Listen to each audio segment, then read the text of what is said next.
'Cause I'll be switching the positions for you. Get in the kitchen and I'm in a bedroom. I'm in need of love, they say I'm coming through close. I'm a loving, feeling nothing I wouldn't do. I don't want to go. Switching to Hey, welcome back to my channel. My name is Reese and I'm so glad you're here. If you're new here, hey, please hit that bell notification and that subscribe button to be notified when I upload a new video.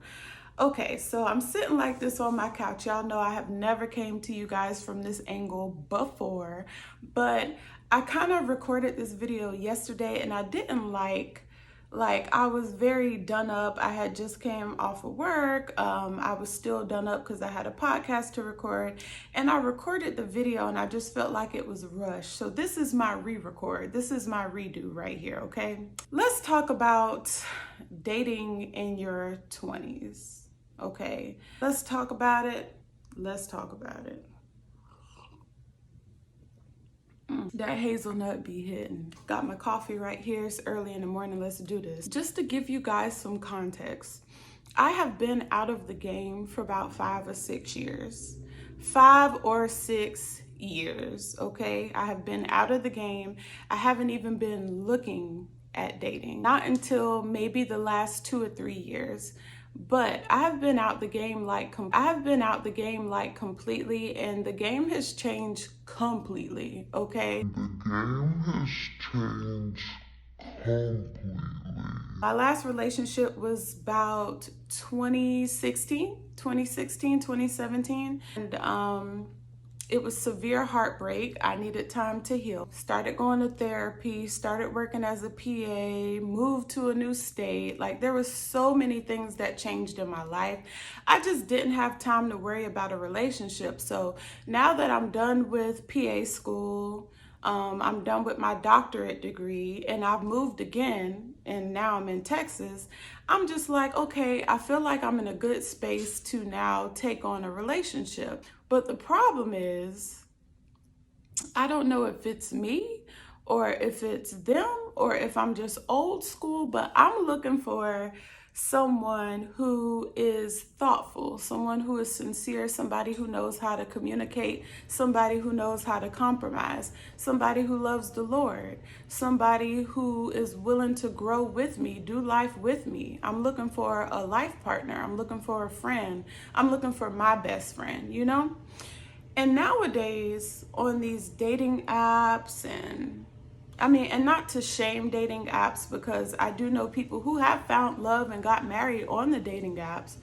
But nowadays, people are on the dating apps to either hook up, okay, tooted and booted. They're looking for, I don't know really what they're looking for. There's some men who are emotionally unavailable and they know they are, and they still get on the dating apps, I guess to play games. Or it goes back to my first point that they're just on the dating app to toot it and boot it. Maybe they're bored. Maybe you're their little rebound or toy. I don't know. My experience is that I have found that men are either looking for sex, okay, that's like the main one, or either they don't know what they want, so they're just gonna go out there and test the waters until they find what they want. Or either they don't even know what they want. So in my experience or in my 2 cents is that you shouldn't be out there if you don't know what you want, because you're playing with people's time and somebody else could have, had that person and they could have been off happy with somebody else if they hadn't, stumbled upon you and we're exchanging information and we're getting to know each other for nothing. Because what are you going to do with that information once you get to know someone if you're not serious about dating, if you're not going to date them? You're just getting to know about their mom, their dad, their upbringing for nothing. But that, again, on Devil's Advocate, is all part of dating. So let's talk about what dating is, okay? I've been doing my research. I've been reading books, listening to Audible books. And my understanding of dating is that you're not going out here saying, be my husband, I need my husband like yesterday. You're going out here like, hey, my name is, let's hang out a few times, let's be our complete selves, not put on a persona or act made up, all the makeup and stuff. By the second date, you gonna see me. You just gonna see me. No makeup, sweats. I think I listened to Sarah Jakes. She talked about this, and I feel like it's important because I'm not gonna be keeping up this persona. Sometimes I look like a straight bum, and that's okay. I mean, I'm not gonna be done up every time. Like, granted, I don't have on any makeup right now, but of course, like, makeup only intensifies God's canvas, right? So I'm already beautiful, but makeup just adds to it. It enhances it, right? And so people, like, if you keep showing up like that, then that's what they're thinking that they're gonna get. And then all of a sudden you get married and they like, who is this?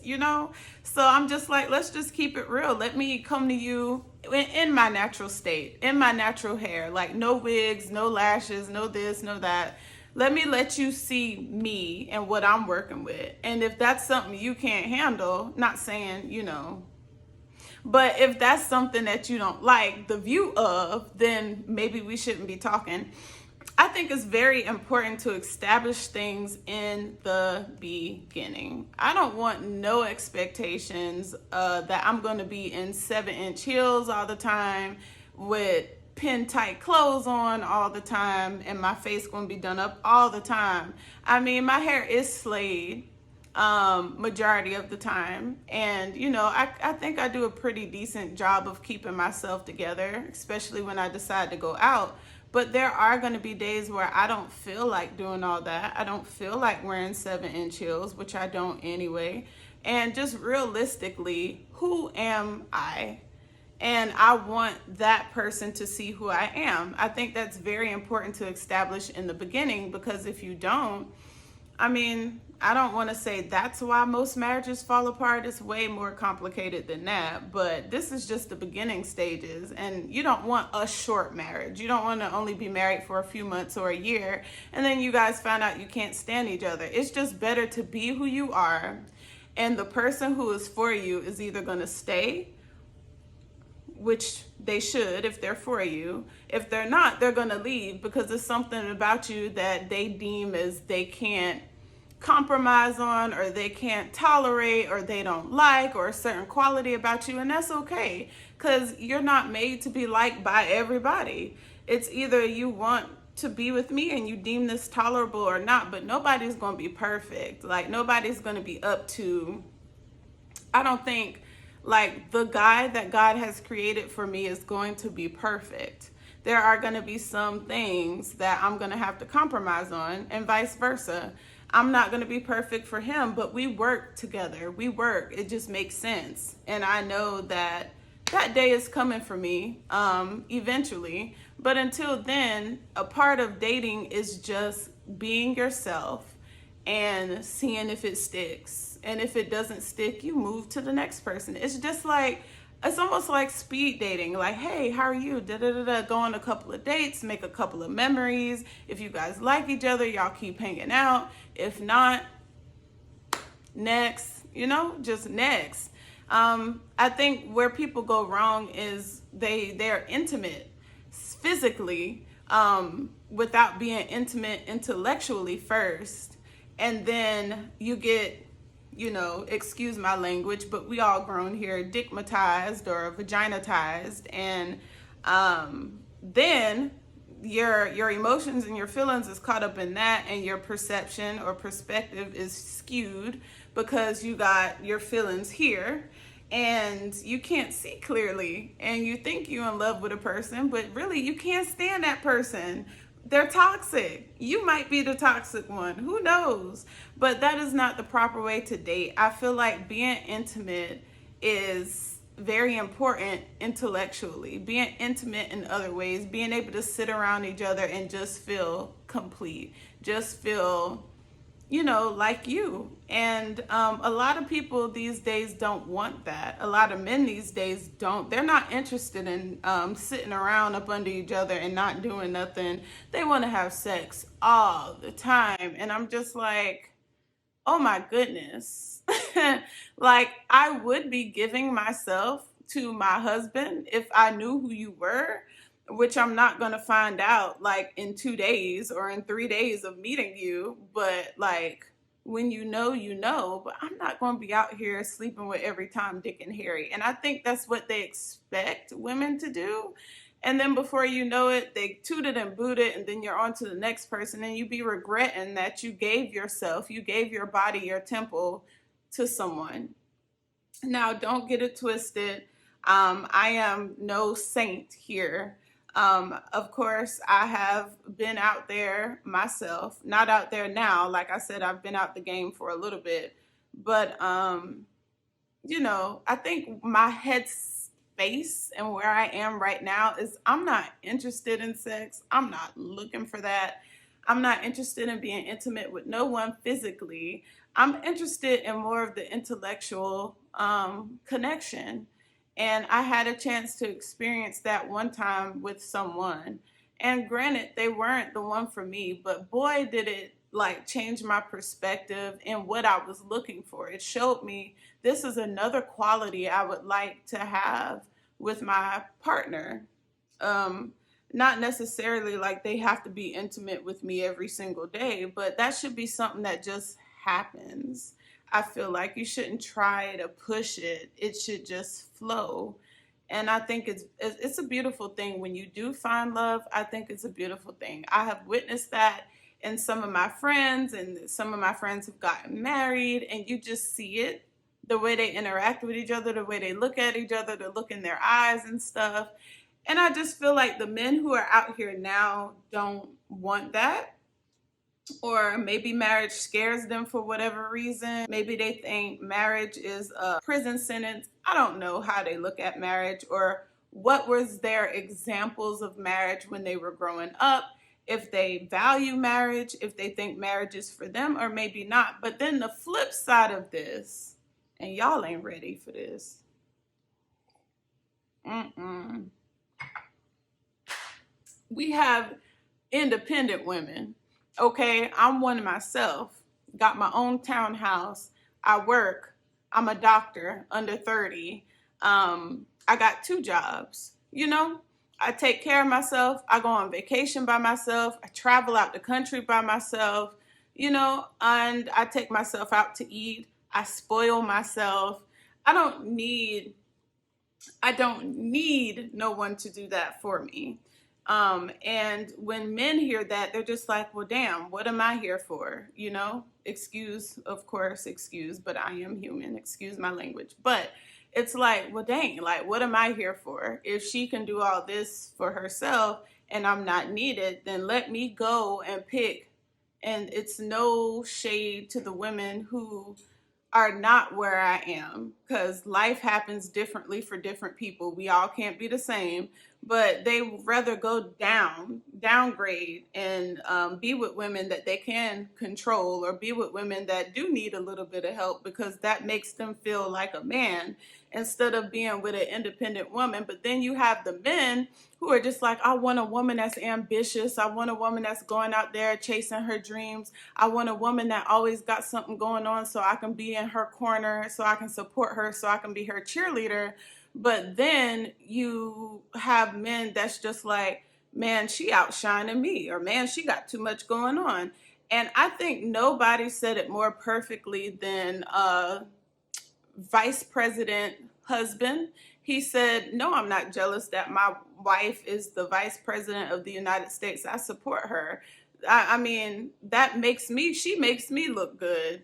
I'm a lucky man to have her in my corner, to be representing such a powerful woman. I represent her, so I support her. I'm there for her. He got the right perspective. I think for the men who are a little bit insecure, they have a problem with you being ambitious or accomplishing things. I think there is a way for independent women to have, but also can still be soft and say, yes, I want to share this part of me with my partner. I want to go on vacations, and I want to get married, and I want to have kids, and I want to be vulnerable, and I want to be soft, and I can still be strong, but I can be strong in my softness. I think that men get it twisted, thinking that independence is a sign of being unavailable, like they're not needed. No, there's a lot of independent women, me included, a lot of independent women that can be soft and hold up their end of the bargain. Like, we can take care of ourselves. We don't need you, but I want to share this life with you. I want to do it. I do want to be soft. I can be taken care of. It's nice to not have to carry everything on my back like I had to do my whole life. It's nice because like plenty of people, my image of marriage was my grandparents. They was married for 58 years. My mother showed me how to be independent and showed me how to be powerful, and I wouldn't be who I am today if it wasn't for her. I had no example of marriage in the home and relationships and what a healthy relationship looked like. All I see is that, and I'm just like, I don't want to be like that. I don't want to have kids by myself. I want to be in a marriage. And I feel like society is telling me at 27, you should be married by now. You should be having 3, 4 kids by now. You should be with somebody by now. And I guess my question to you guys is, I feel like I have the right perspective. I feel like I'm reading all the books. I'm listening to a podcast called Dear Future Wifey. Um, I feel like I have the right idea of marriage. I just feel like it's hard to find somebody that has the same perspective as you on marriage and is willing to do life with you. I think when you put it like that, then people are just like, oh, I'm not ready for that. I'm getting married. No, that means I'm gonna be off the market. I'm getting married. That means I'm gonna be controlled or I have to answer to somebody else. Not necessarily. If you know your person and you guys communicate and you talk and y'all have an understanding and y'all are friends first, I don't see what is the scary part about marriage. I feel like it's more scary to be by yourself. And I can say it's more scary to be by yourself, but then again, it's not scary to be by yourself. But as you get older, you would like somebody to be with you, a companion, a life partner, somebody that is the peanut butter to your jelly, somebody who knows you, somebody who can go to doctor's appointments with you, travel, do a bucket list with you, have kids with you, and grandkids and great grandkids and so forth. Like, you want your other half. And when it is your other half who God ordained for you, it is so beautiful. There won't be anything else that you have to do. That is your person. But I just don't know. I feel like sometimes we get weary in well doing. I feel like sometimes we get leery because of society, because when we get on Instagram, somebody's having a gender reveal or somebody's getting married or somebody's going on a vacation and you just like couples goals and you see these comments, God, it's me again. And I'm just like, no, no, no, no, no, no. Maybe you have some healing to do. Maybe you need to love yourself the way you desire to be loved so that you can recognize it when it comes. Maybe you need to do some reading. Maybe you need to change your perspective on compromise. Maybe you have this idea of what marriage should be, and maybe you need to learn what marriage is. There's a lot of things and a lot of work we can do within ourselves to prepare for marriage, and I am preparing for marriage because I know one day it will come. But I am so thankful and grateful that I didn't get married when I thought. Because in my head, if I had it my way, I would have been married at 22. And that was the age my mother was initially married. And it ended in a divorce after 13 years. I don't want to end in a divorce. At 22, I was not ready for marriage, nor did I understand marriage or anything. It was something that everybody else around me was doing, and I felt left out. But the older I got, the more I understood this is my 20s. This is my prime. I have my whole life to get married. I have my whole life to have kids. There are other things that come with marriage and other things that come with kids that I have no idea about. Right now, I can take a shower by myself and get out. I can go to sleep, wake up when I want to. I can go what I want to, spend my money on what I want to. I'm enjoying this single season for myself.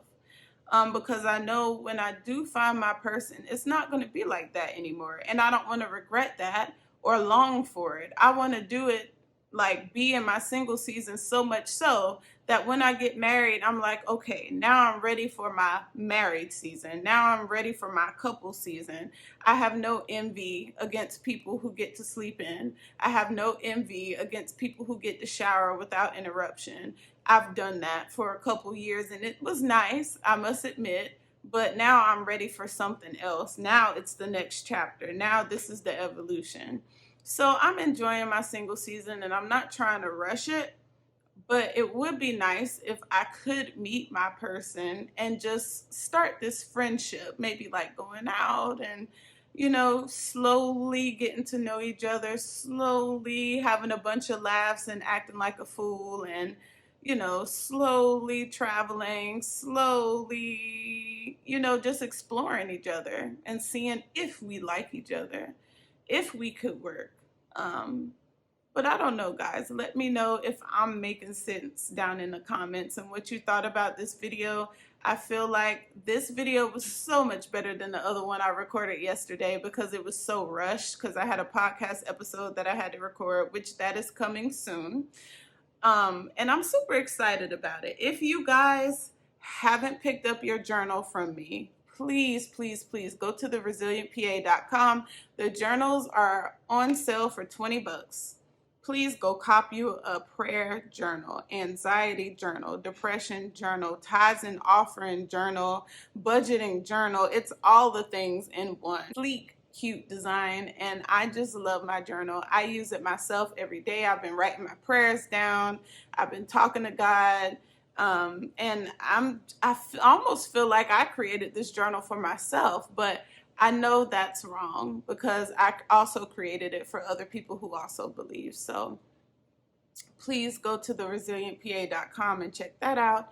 And guys, I will see you on the next video. It was so good to talk to you guys. I feel like this was a very good conversation, but again, let me know down in the comments what you thought about this video, and if you can relate, let me know I'm not out here by myself, guys. Please let me know. All right, guys. Bye.